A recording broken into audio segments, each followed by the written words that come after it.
1971 সালে মানবেন্দ্রনাথ নারায়ণ চৌধুরী তার বাবাকে এখানে পাকিস্তানি হানাদাররা এবং তাদের অনুসারীরা নির্মমভাবে এই কদম গাছের নিচে তাকে হত্যা করে। প্রায় ৬০০ বছর আগের কথা। ভারতের কান্যকব্জি থেকে এক সম্ভ্রান্ত পরিবার পাড়ি জমায় বাংলার কিশোরগঞ্জের হোসেনপুরে, যাদের হাত ধরেই পরবর্তীতে সূচনা হয় এই অঞ্চলের জমিদারি প্রথা। বলছি গাঙ্গাটিয়া জমিদার বাড়ির কথা, যে বাড়ির প্রতিটি দেয়াল, প্রতিটি করিডোর আজও বহন করে ইতিহাসের স্পন্দন, যেখানে আজও বসবাস করেন জমিদার বংশের সর্বশেষ বংশধর মানবেন্দ্রনাথ চক্রবর্তী। চলুন সময়ের পর্দা সরিয়ে ঘুরে দেখি গাঙ্গাটিয়া জমিদার বাড়ির অতীত ও বর্তমান।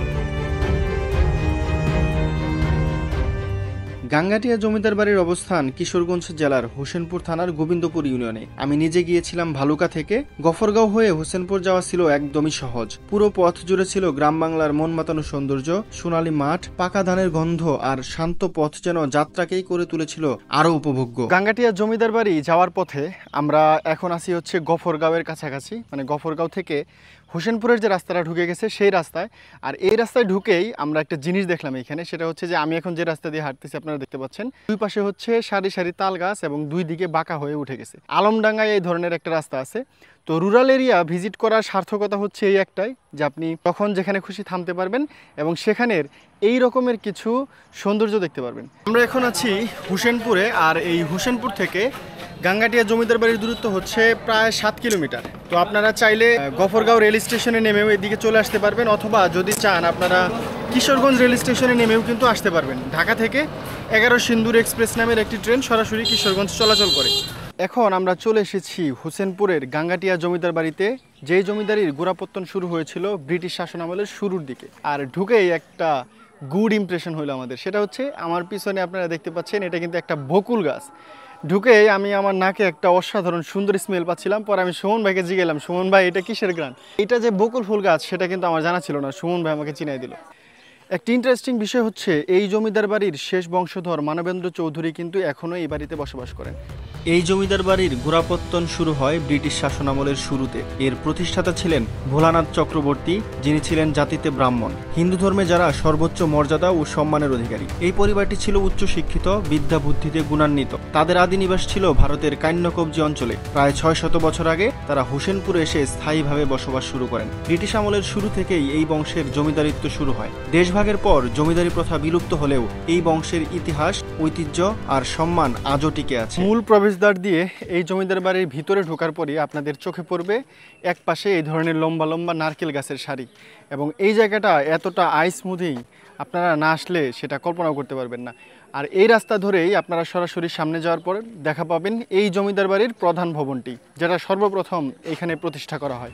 এই বাড়ির স্থাপত্যেও রয়েছে এক অনন্যতা। এই ভবনটি নির্মিত হয়েছে ব্রিটিশ ঔপনিবেশিক স্থাপত্য রীতি ও বাংলার ঐতিহ্যবাহী শৈলীর এক চমৎকার মিশ্রণে। বাড়িটির প্রবেশদ্বারে রয়েছে খিলনাযুক্ত বড় ফটক। সামনের বারান্দাগুলোতে দেখা যায় সুদৃশ্য স্তম্ভ, যেন ইউরোপীয় কোনো প্রাসাদের প্রতিচ্ছবি। এর কারুকাজে মেলে ভারতীয় অলঙ্কারকরণ ও ইউরোপীয় ছাপের এক মিশ্র রূপ।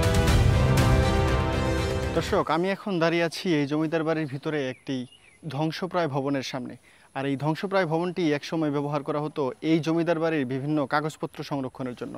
আর ঠিক এর পাশেই জমিদার বাড়ির যে মূল ভবনটি, সেই মূল ভবনটি অবস্থিত। এবং এখানে কিন্তু জমিদার বাড়ির যে বংশধরেরা রয়েছে তারা এখনও বসবাস করে আসছেন। বর্তমানে এখানে যিনি বসবাস করেন উনি হচ্ছে মানবেন্দ্রনাথ চৌধুরী, বা যাকে এই এলাকায় মানববাবু নামে সবাই চিনে থাকে। জমিদার বাড়ির ভিতরে আমার পিছনে যে আম গাছটি আপনারা দেখতে পাচ্ছেন, এই আম গাছটি কিন্তু অনেক বড় একটা আম গাছ, এবং অন্যান্য আম গাছের মতো এটা অনেক লম্বা না, এটা চারদিকে বট গাছের মতো ছড়ানো। এবং এই আম গাছটির বয়স স্থানীয়রা বলছে যে এটি প্রায় ১৩০ বছরের পুরনো, বা তৎকালীন জমিদারি সময়ের আম গাছ। জাস্ট আপনারা আম গাছটা একবার দেখুন, অনেকটুকু জায়গা জুড়ে প্রায় সেই বট গাছের মতো চারদিকে ছড়িয়ে আছে এই আম গাছটি। দর্শক, আমি এখন যে জায়গাটিতে দাঁড়িয়ে আছি এই জায়গাটি জমিদার বাড়ির মূল ভবনের সামনেই একটি কদম গাছ। ১৯৭১ সালে বর্তমানে জমিদার বাড়ির যে বংশধর মানবেন্দ্রনাথ নারায়ণ চৌধুরী তার বাবাকে এখানে পাকিস্তানি হানাদাররা এবং তাদের অনুসারীরা নির্মমভাবে এই কদম গাছের নিচে তাকে হত্যা করে। এই জায়গার বাহিরে, গেটের বাহিরে সেখানে কিন্তু একটা স্মৃতিসৌধও করে রাখা হয়েছে। 1971 সালে পাক হানাদার বাহিনীর হাতে নির্মমভাবে প্রাণ হারান এই জমিদার বাড়ির গর্ব, শিক্ষিত ও সম্মানিত ব্যক্তি ভূপতি চক্রবর্তী। তার স্মরণে আজও জমিদার বাড়ির সামনেই স্থাপন করা আছে একটি সমাধিক্ষেত্র, যেটি নীরবে সাক্ষ্য দেয় সেই অন্ধকার সময়ের যেখানে 71-এর রক্তাক্ত ইতিহাস গভীরভাবে মিশে আছে। সমাধিক্ষেত্রের পাশেই দাঁড়িয়ে আছে জমিদার বাড়ির ঐতিহ্যবাহী শিব মন্দির, যেখানে শত বছর ধরে চলে আসছিল পূজা, আরতি আর ভক্তির নিবেদন। লোকমুখে শোনা যায় এই শিব মন্দিরটির ইতিহাস এমনই প্রাচীন যে এর বয়স সম্ভবত এই জমিদারেরও আগে। এই মন্দিরের পাশেই রয়েছে একটি সুবিশাল পুকুর, স্থানীয়রা একে চেনেন সাগর দিঘি নামে। সাগরের মতো বিশাল আর গভীর এই দিঘি শুধু জমিদার পরিবারের নয়, সমগ্র অঞ্চলের ইতিহাস ও কল্পকাহিনীর অংশ। লোকমুখে প্রচলিত আছে একসময় এই পুকুরের জলে নাকি মানুষ হেঁটে পার হতেন। শুধু বিশ্বাস নয়, ছিল একরকম আধ্যাত্মিকতা, অলৌকিকতার অনুভব। আজও এই জমিদার বাড়ি আসলে মনে হয় সময় যেন একটু থমকে গিয়েছে। এক পাশে সুখ, অন্য পাশে বিশ্বাস, আর মাঝখানে দাঁড়িয়ে থাকা এক ঐতিহ্য।